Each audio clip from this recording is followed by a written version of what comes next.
Open అయింది. అయితే ఈ కార్తీక మాసం శనివారం ఏకాదశి అవ్వటం వల్ల మహిళా భక్తులు ఎక్కువ మంది అక్కడికి చేరుకోవటం, వాళ్ళు దర్శనానికి వెళ్ళే సమయంలో జరిగిన తోపులాటలు సైడ్ ఉన్న రైలింగ్ జారి పడిపోవడం మూలన అక్కడ చాలామంది మహిళలు పడిపోవడం, వాళ్ళ మీద అందరూ కూడా పడిపోయి ఈ దుర్ఘటన జరగడం జరిగింది. నిజంగా చాలా విషాదకరమైన సంఘటన.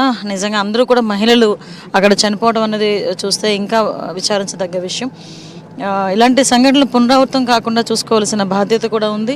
పర్టికులర్గా దీని మీద ఒక సమగ్రమైన విచారణ కూడా జరిపించమని మన డిపార్ట్మెంట్ వాళ్ళకి కూడా ఆదేశాలు ఇవ్వడం జరిగింది. అన్ని కోణాల నుంచి విచారణ జరిపిస్తాం. ఇన్ని క్యాజువాలిటీస్ యాజ్ ఆఫ్ నౌ 7 అంటున్నారండి. 1 or 2 పెరిగే అవకాశాలు కూడా ఉన్నాయి. ఇంకా క్షతగాత్రులందరినీ కూడా నియర్ బై హాస్పిటల్కి పంపించాము.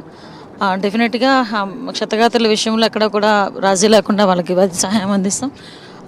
నిజంగా చనిపోయిన కుటుంబాలకి నా ప్రగాఢ సానుభూతిని తెలియజేస్తున్నాను. ప్రధానంగా ఈ ఘటన ఎలా చోటు చేసుకున్నాం, ప్రాథమిక సమాచారం ఏం తెలుస్తుంది? టెంపుల్కి ప్రతి శనివారం ఈ 4 months బ్యాక్ నుంచి కూడా వెంకటేశ్వర స్వామి అనే టెంపుల్ అనేసరికి ఎవ్రీ సాటర్డే వస్తారు.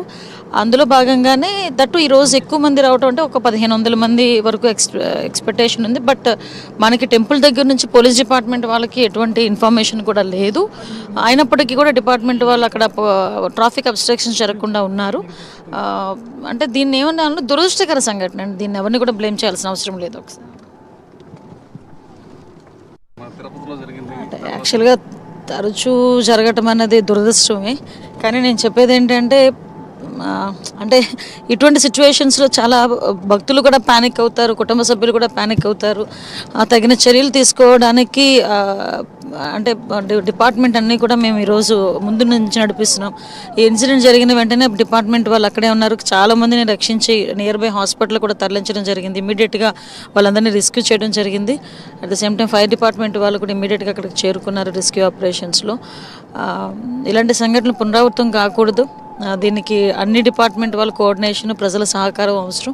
ప్రజల సహాయ సహకారాలతో డిపార్ట్మెంట్ ఇలాంటి సంఘటనలు జరగకుండా చూసుకోవాల్సిన బాధ్యత కూడా మేము అందరం తీసుకుంటాం.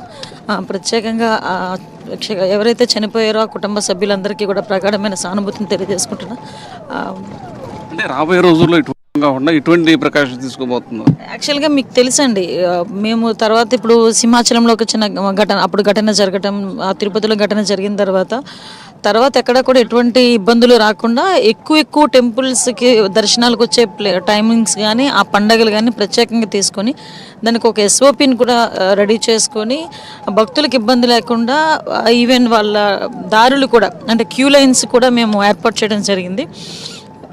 ఇది ఎండోమెంట్ డిపార్ట్మెంట్కి పరిధిలోకి రాలేదు. ఇది ప్రైవేట్ టెంపుల్. మళ్ళీ రీసెంట్గానే ఓపెన్ అయిన టెంపుల్ అని లోకల్ మన గౌతి శిరీష గారు ఎమ్మెల్యే గారు కూడా నాతో చెప్పున్నారు, డిపార్ట్మెంట్ వాళ్ళు కూడా చెప్పున్నారు. అంటే ఎక్కడైనా ఏదైనా ఇటువంటి సిచ్యువేషన్స్లో ప్రికాషన్స్ టెంపుల్స్ ఎవరైతే రన్ చేస్తున్నారో వాళ్ళందరూ కూడా ప్రికాషనేట్గా ఉండాలి. ఆ క్యూ లైన్స్ కూడా పకడ్బందీగా ఉంచాలి. ఈసారి పర్టికులర్గా అలాంటి విషయాల్లోని కూడా ఈసారి డిపార్ట్మెంట్ వాళ్ళని కూడా చొరవ తీసుకొని అవన్నీ పర్టికులర్గా ఉన్నాయో లేదో కూడా మేము చెక్ చేసుకొని ఈసారి నుంచి ఎటువంటి ఇబ్బందులు రాకుండా చూసుకుంటాం. అఫీషియల్స్ నుంచి ప్రాథమిక సమాచారం ఏం చెప్పారు అసలు ఘటనకి? అంతేనండి. ఇప్పుడు ఆ టెంపుల్ కూడా ఎలా ఉంటుందంటే గ్రౌండ్ నుంచి ఒక ఫస్ట్ ఫ్లోర్లో స్వామివారు ఉంటారు. సో ఇంచుమించు ఒక 20-30 మెట్లు ఎక్కాల్సి వస్తుంది అనమాట. సో ఆ మెట్లు ఎక్కే క్రమంలో రైలింగ్ ఏదైతే ఉందో ఆ రైలింగ్ ఒక్కసారిగా పడిపోయింది. మార్నింగ్ నుంచి మామూలుగా నార్మల్ యావరేజ్ రద్దీనే ఉంది. సడన్గా 11 ఆ టైంకి కొంచెం రద్దీ పెరిగింది.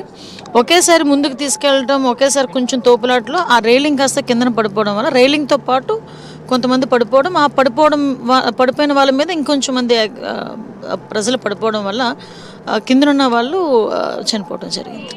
ఇప్పుడు దాని మీద సమగ్రమైన విచారణ ఆల్రెడీ ఆదేశించడం జరిగిందండి. ఆల్రెడీ DGP గారు అందరూ కూడా దానికి మేము ఆదేశాలు ఇవ్వడం జరిగింది. వాళ్ళందరూ కూడా డిపార్ట్మెంట్ వాళ్ళు కూడా అదే పనిలో ఉన్నారు. జరిగిన చాలా దురదృష్టకరమైన సంఘటన చెప్పి హోమ్ మినిస్టర్ వంగలపూడి అనిత గారు చెప్తున్నారు. అయితే దీని మీద సమగ్రమైన విచారణ కూడా పూర్తి స్థాయిలో చేస్తాము. దానికి సంబంధించిన కారణాలు ఏంటి అనేది కూడా మొత్తం కూడా అదే తెలుసుకునేందుకు కూడా ఇప్పుడు DGP గారు మొత్తం కూడా ఒక విచారణ కూడా ఆదేశించి కూడా తెలుస్తుంది. అయితే ఇటువంటి ఘటనలు మళ్ళీ పునరావృతం కాకుండా అన్ని చోట్ల కూడా అన్ని చర్యలు కూడా తీసుకుంటున్నాము. ఎట్టి పరిస్థితుల్లో కూడా ఇటువంటి పునరావృతం కాకుండా అనేక ఏర్పాట్లు కూడా చేస్తామని కూడా హోమ్ మినిస్టర్ అనిత గారు చెప్తున్నారు.